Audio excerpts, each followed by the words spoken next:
Well, so far, more than 152,000 Marylanders have gotten their first dose of the coronavirus vaccine.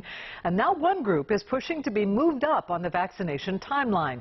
Stetson Miller is live for us tonight, and Stetson spoke with advocates on what makes those with intellectual and developmental disabilities so vulnerable and why they should be included. Stetson? Denise, people with intellectual disabilities have had their lives disrupted a lot during this pandemic. They're at higher risk of death from COVID-19, and now advocates want to make sure they are getting this vaccine as more doses of it roll out.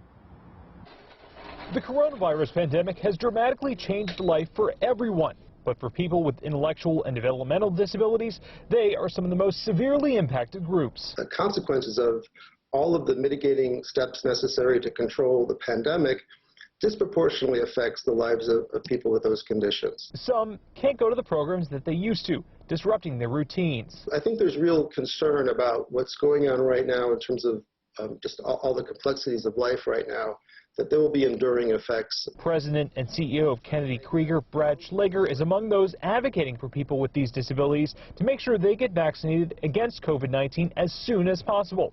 Estimates show the group is 3 times more likely than average to die of the virus, and many are diagnosed with other conditions. We work with a population that also that often has many comorbidities that go along with an intellectual disability. And some can't social distance. Many of the folks that we support provide very hands-on care for them, which you can't do from 6 feet away, putting them and those that care for them at higher risk of getting COVID. While they are slated to receive doses in Maryland's upcoming vaccine priority groups, advocates want to get out their message now so they aren't forgotten about. Making sure that they're not overlooked, that they are a part of the urgency of getting a vaccination.